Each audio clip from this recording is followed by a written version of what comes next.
Muito boa noite, sejam bem-vindos ao Ensaio Geral. Estamos hoje no Teatro Nacional Dona Maria II para descobrir as novas criações que em fevereiro vão ocupar os palcos deste teatro. Temos connosco o ator Romeu Costa e a encenadora Marta Carreiras, que juntos criaram o espetáculo Mariah Carey, que estreia na Sala Estúdio a 10 de fevereiro. No mesmo dia, mas no andar de baixo, na grande Sala Garrett, marca-se o regresso do Teatro Bando ao Dona Maria com a peça Paraíso, a Divina Comédia. A encenação é de João Brites, é mais uma paragem do grupo de Palmela na obra de Dante Alighieri, cujo 7º centenário está a ser celebrado.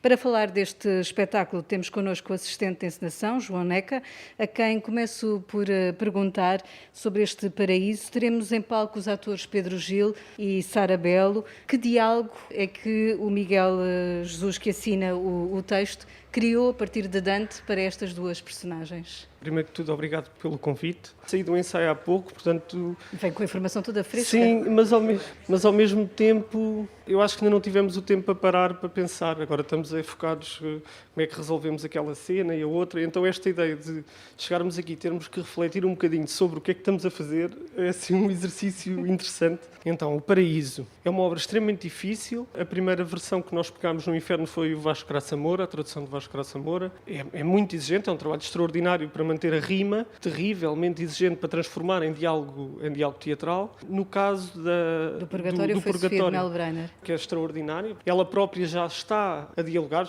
já está quase a pedir para ser falado e neste caso nós não tínhamos uma tradução assim tão interessante do ponto de vista teatral, não é? Então o desafio lançado ao Miguel foi que, a partir da obra, de uma tradução que existe, de um Armindo Rodrigues, dos anos 60, 70, que essa tradução servisse de base para que ele escrevesse uma peça de teatro. Essa obra vive por si mesmo, quer dizer, é um livro que vai ser lançado e vai ser lançado aqui no dia a seguir à estreia, mas em cima disso o João Brites ainda acrescentou as camadas, a dramaturgia, a transformação, mas as palavras já estavam na boca de Dante e de Beatriz. Portanto, esse processo pré-texto deu-nos o pretexto também para o trabalho que estamos agora a fazer.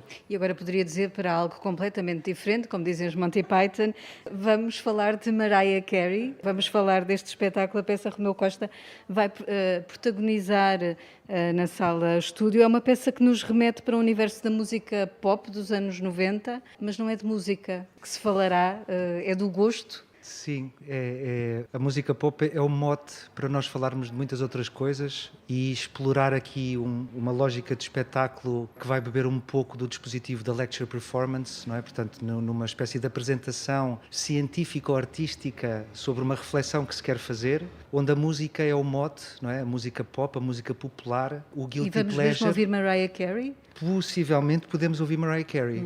Ou como estamos no teatro, a possibilidade de nós imaginarmos é mais interessante do que concretizarmos a Mariah Carey. A Mariah Carey ou qualquer outra cantora deste segmento, qualquer pessoa pode ouvir em casa. Portanto, aqui a questão é como é que nós falamos sobre Mariah Carey, ou o que ela representa para nós, não é? Nesta questão do que é considerado de bom gosto ou de mau gosto, estes círculos constantes, não é? Com os quais nós vivemos diariamente, de fazer parte, não fazer parte, do que é de bom tom, do que não é de bom tom. E a Mariah Carey é aqui um bocadinho essa desculpa para refletirmos sobre isto tudo. Deixa-me perguntar ao João Neca, o Dante traz-nos neste Paraíso, nesta última paragem da Divina Comédia, reflexões sobre a fé, a justiça, enfim, questões que hoje se calhar estão muito afastadas do nosso dia-a-dia.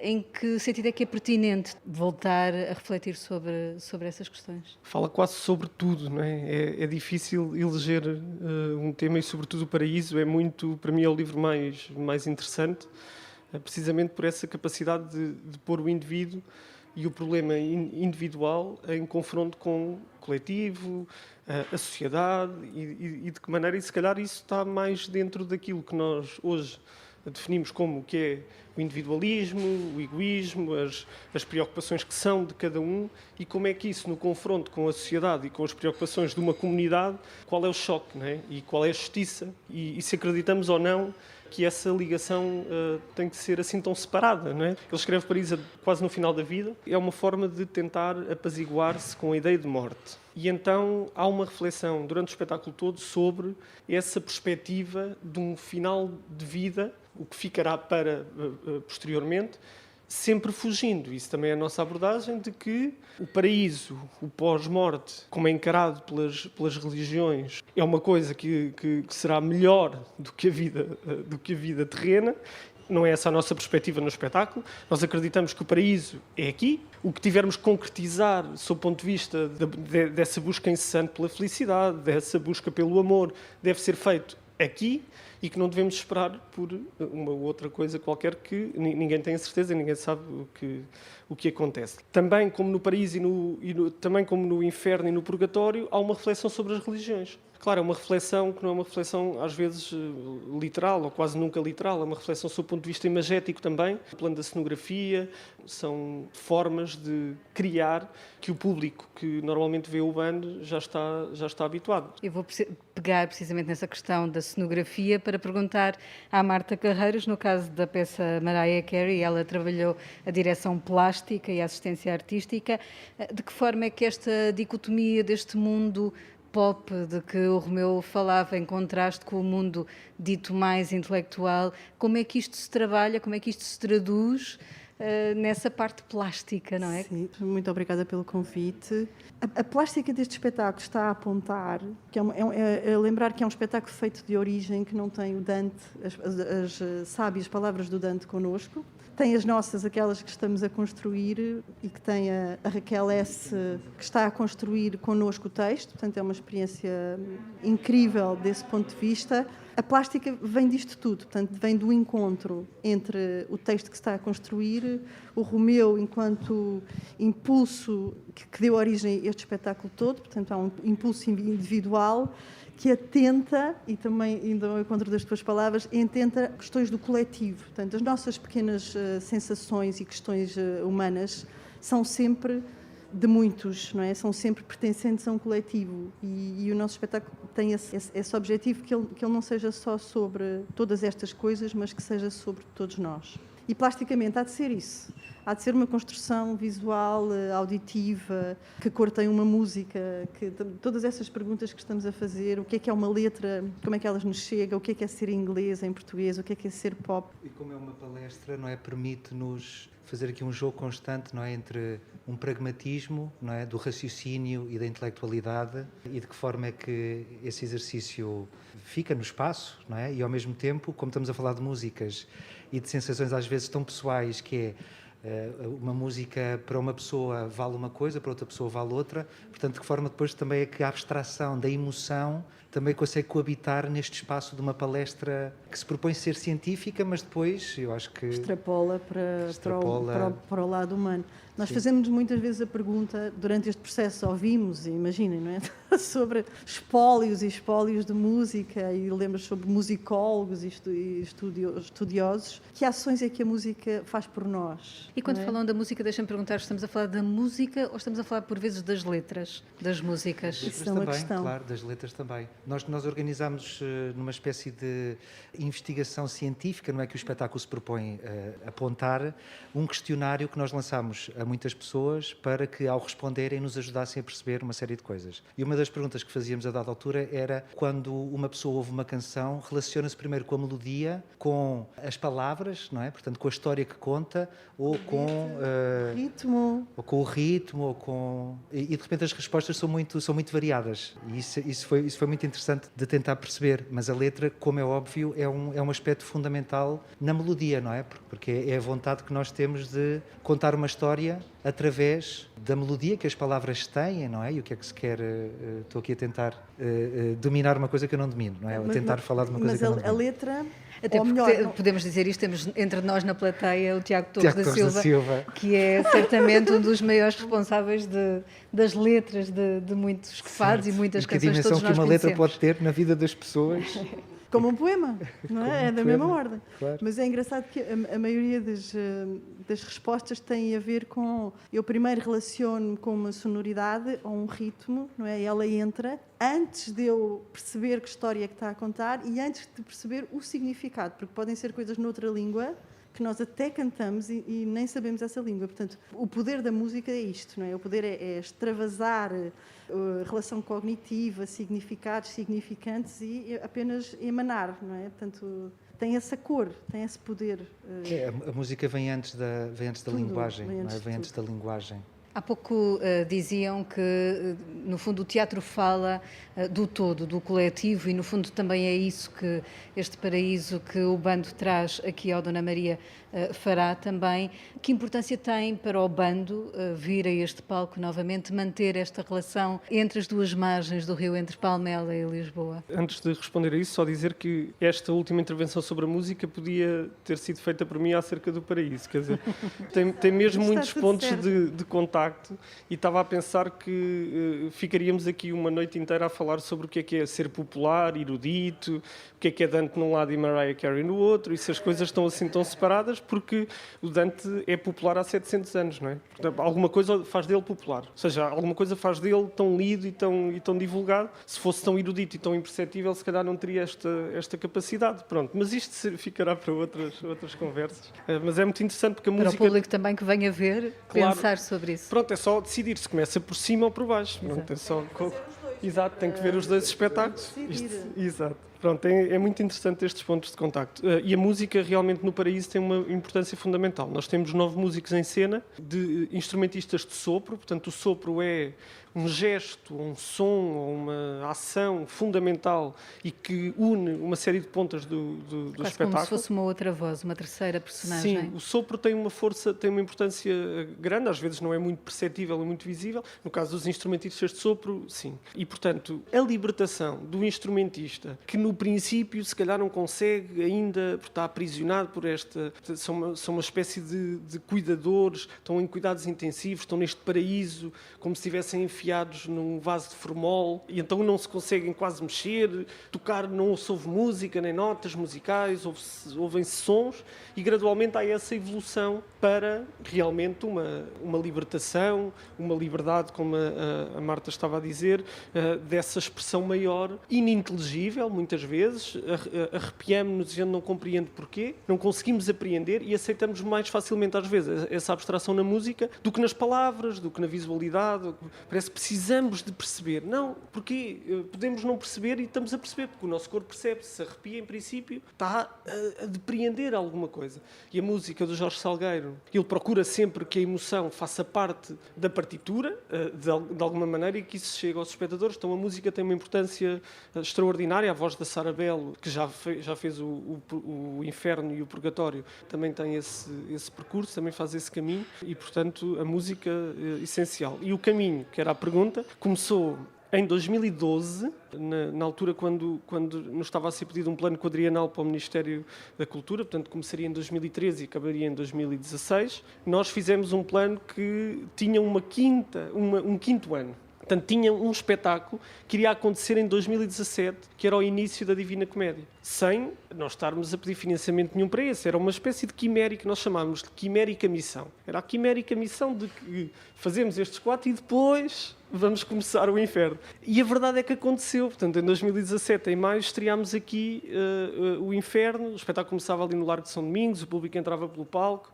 com os atores misturados, e depois o espetáculo acontecia. A cenografia era um espiral desenhado com gradis de metro por metro e tubos de 3 metros de altura. E esses 2 elementos reorganizados fizeram, portanto, a espiral do Inferno. 2 anos depois, em 2019, as pontes por onde passava o Purgatório, e agora fazem uma coisa que eu não posso dizer, já disse aqui em off à Marta, mas percebi que se calhar não posso dizer, e pronto, há uma reorganização do mesmo material cenográfico para cumprir esta função de um novo cenário. Vamos dizer novo, porque sim, a reorganização faz com que a imagem seja diferente.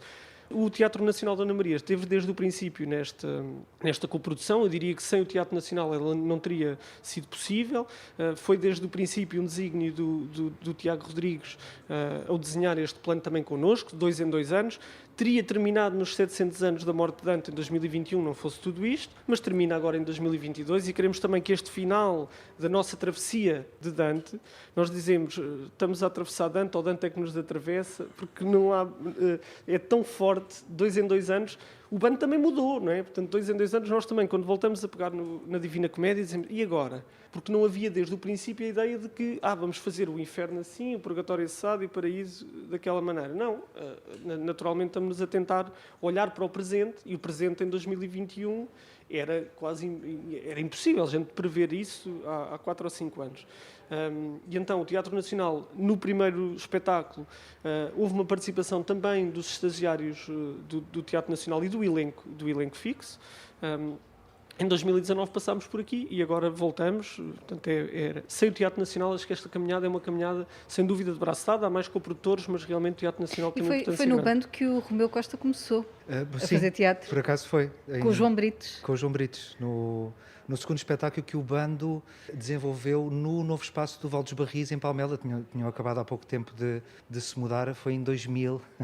2000. De lá para cá, muito tem mudado também no teatro e também na sua carreira. Que importância tem hoje, por exemplo, o Estatuto do Artista que vemos a ser proposto pelo Ministério da Cultura, a estar aí para que também faça parte desta comunidade? Que importância tem um estatuto como o do artista? Um estatuto fundamental para permitir, não é, que nós, artistas, consigamos ter mais condições de trabalho, não é, assim, de uma maneira geral, e que consigamos desenvolver e fazer parte de uma matriz que cria regras, não é, que cria condições para que se adeque à nossa especificidade do nosso trabalho, que ainda não existe, não é? Ainda não existe este glossário que todos nós, dentro das nossas áreas muito diversas que são, não é? Os trabalhadores das artes, que consiga que toda a gente se reveja, não é? Nesta organização, se sinta apoiado. Aquilo que eu sinto desde 2000, a começar ainda na escola de teatro e agora ao fim destes 20 anos, no fundo é aquilo que eu sinto que as pessoas também nestes últimos anos perceberam relativamente àquilo que a pandemia também trouxe, ganhar uma consciência que eu não tinha em 2000 e que agora, quer dizer, no fundo eu acho que nos acontece a todos, qualquer que seja a área. Nós, quando somos jovens, queremos fazer parte do mundo dos adultos e assim que nós fazemos parte do mundo dos adultos, percebemos como é que ele funciona e começamos a questionar a dada altura. E eu sinto que agora as pessoas ganharam uma consciência diferente e que o estatuto vem, ainda que muito questionavelmente, tentar organizar algo que ainda está longe de ser organizado. Por causa destas especificidades todas, não é? E este tempo que é preciso de ouvir as pessoas, não é? E as pessoas que realmente fazem parte. Portanto, eu diria, quase como o espetáculo que nós estamos agora a desenvolver, eu e a Marta, que pronto, esta necessidade de atualizar uma série de questões, não é? O que é isto também de fazer teatro?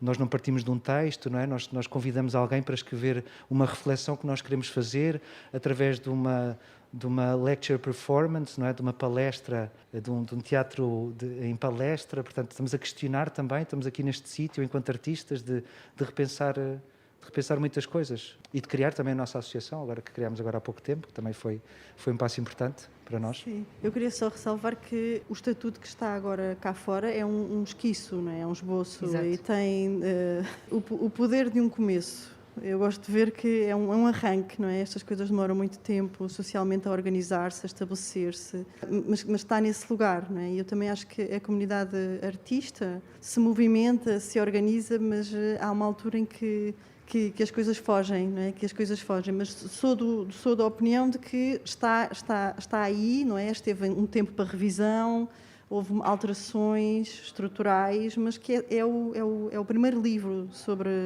uma história grande, não é? Portanto, isso fica em cima da mesa. Em relação a esta forma conjunta que nós temos de trabalhar, é sobre a égide de um plano de felicidade. É sobre isso que nós edificamos, construímos, sem relações hierárquicas, somos de uma herança de uma escola de fazer, não é? Que tem ainda essas formas de trabalhar, hierárquicas, essas figuras, não é? Portanto, e este projeto que nós começámos a dois é sobre isso, é sobre o lugar onde queremos estar e onde queremos ter dúvidas e questões e pôr em cena todas estas temáticas que nos assustam, a origem da culpa, o problema de gostar de uma coisa que é considerada low culture and high culture, o problema da inclusão de todas as margens. Portanto, são tudo atualizações, como o Romeu diz, o palco é um sítio fantástico para isso. No ensaio geral, vamos agora somar a estas perguntas as perguntas que o Guilherme de Oliveira Martins, do Centro Nacional de Cultura, nosso colaborador semanal, deixou para os nossos convidados. Com que liberdade nos permitimos gostar de alguma coisa?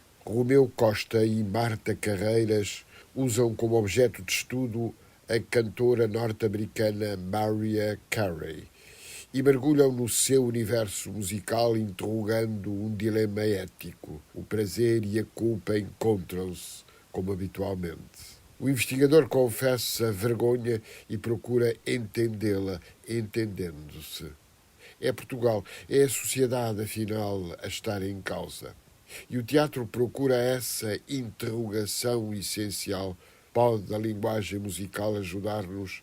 E a minha pergunta é a seguinte: de que modo poderemos, através de Mariah Carey, compreender, não nos levando demasiado a sério, a nossa imperfeição e o sentido crítico como valores que nos ajudem a viver melhor uma democracia que torne as pessoas protagonistas? Para João Neca, do Teatro Ubando, a minha pergunta tem a ver com o grande enigma do paraíso de Dante. O amor é ambíguo. Pode ser perverso e virtuoso. Pode ser referência ao poder, ao egoísmo, mas igualmente aos outros, ao altruísmo, ao movimento, à ânsia de continuar vivo, ao eros, ao conhecimento, à sabedoria, ao corpo, à sensualidade. Tudo se mistura como se estivéssemos perante um ceramista louco. O teatro ama a imagem e a visão. Resumindo, o teatro abrange um espaço que se desdobra e que nos leva da escadaria do inferno à tensão que nos conduz às pontes do purgatório até ao paraíso enquanto suspensão flutuante. Como é que a procura do amor de Dante, de um amor que se esconde, pode contribuir para nos tornarmos mais exigentes e críticos, mais livres como cidadãos? Romeu e Marta, não sei quem quer responder. A palavra democracia é muito engraçada nesta reflexão que nós estamos a fazer do espetáculo, porque, apesar de tudo, é um conceito bastante recente, não é? Na história da humanidade, a democracia. O que é isto, a democracia? Eu acho que a história da humanidade há um tempo, não é? Portugal há outro tempo, e não deixa de ser aquilo que nós, se calhar, estamos aqui a procurar propor, não é? A refletir um pouco sobre quem é que deteve o poder durante tanto tempo, não é? Sobre aquilo que nós devemos ouvir, devemos gostar, o que não devemos gostar, fazer parte, não fazer parte, ao usar o guilty pleasure como forma de chegar às pessoas, não é? Através destas escolhas que nós fazemos artísticas perante um objeto que tanto nos dá prazer como nos dá vergonha, não é? Como nos dá culpa, tem muito a ver com um questionar desta rigidez, Dogmas, destes valores da nossa história mais recente, que vem de uma ditadura, não é? Que nos impunha uma forma de viver de uma determinada maneira, não é? Exclusiva, não é? E única, e que caminhamos agora a desenvolver um sentido do que é ser, do que é viver em democracia, ou como é que as gerações mais novas conseguem valorizar aquilo que para as gerações mais antigas é fundamental. E esta questão da música e das escolhas pessoais, pronto, está muito próxima esta reflexão. Vou só fazer uma frase. Eu também fiquei com a democracia do gosto. Se nós conseguíssemos, de alguma maneira, que chegar ao fim do espetáculo, que o espetáculo chegasse para conseguir esta ideia de libertação do que é o mal e o bem, se nós conseguíssemos implantar uma democratização do gosto, acho que estávamos, em relação à música, não é? Acho que tínhamos... Portanto, marcamos encontro a partir do dia 10 de fevereiro para perceber se isto faz sentido. João Neca. Nós temos a trabalhar connosco uma investigadora e uma especialista em Dante que se chama Susana Mateus e que nos tem ajudado a perceber um bocadinho quem era Beatriz na história de Dante realmente e quem era Dante para Beatriz, as famílias, a luta entre os guelfos brancos e os guelfos negros na Itália, e o exílio de Dante vem daí. Portanto, este caráter histórico, nós não contamos esta história, mas isto ajudou-nos a perceber que Dante e Beatriz é um amor não concretizado. E o João Britos fala muito nisto, que é como é que Dante se vai apaziguando perante a morte. E chegámos à conclusão que só há uma solução, é o amor. E há uma frase que o Dante tem no livro, que é incrível, que diz: com amor, a morte é digna de se juntar à nossa festa. O que é realmente imortal? O que é que realmente permanece? E nós continuamos a amar muita gente que já não está connosco, não é? O amor é real. Nós temos saudades das pessoas, elas acompanham-nos na nossa vida, lembramos-nos dela quando tomamos determinadas decisões, porque as amamos ainda. Esse amor, não, pelo facto da pessoa ter desaparecido, continua a ser um amor, vamos dizer, mais etéreo, um amor intangível, se calhar. Então acreditamos, e falamos muito disso, e tem muito a ver com este percurso do Dante durante o espetáculo, que a presença do amor de Beatriz é um fator de apaziguamento perante a morte. Há uma música incrível que nos apareceu durante as pesquisas, do Gilberto Gil, que ele canta com o Caetano Veloso. O vídeo é muito bonito, muito simples, e que diz: não tenho medo da morte, mas tenho medo de morrer. Porque a morte já não é aqui. Morrer acontece-me a mim, a morte. Depois os outros tenham tempo para lidar com a minha morte, mas o morrer acontece-me a mim. Então esta ideia de como é que se morre também, é porque a morte parece uma coisa muito individual. Acontece-nos a nós, e por muito que haja muita gente à nossa volta, é connosco. Então o que é que levamos? E o que é que cá fica? E se calhar é o amor. Muito obrigada, João Neca, Marta Carreiras, Romeu Costa, terem estado no ensaio geral. As duas peças, Mariah Carey e O Paraíso, estreiam no dia 10 de fevereiro. Vão fazer depois um percurso, no caso da Mariah Carey, até 6 de março e, no caso do Paraíso, até dia 20 de fevereiro. São razões de sobra para vir até ao Teatro Nacional Dona Maria II. Muito obrigada aos três por terem estado neste ensaio geral, que teve assistência técnica do Diogo Rosa. Voltamos de hoje a 8 dias. Até lá, boa noite e bom fim de semana.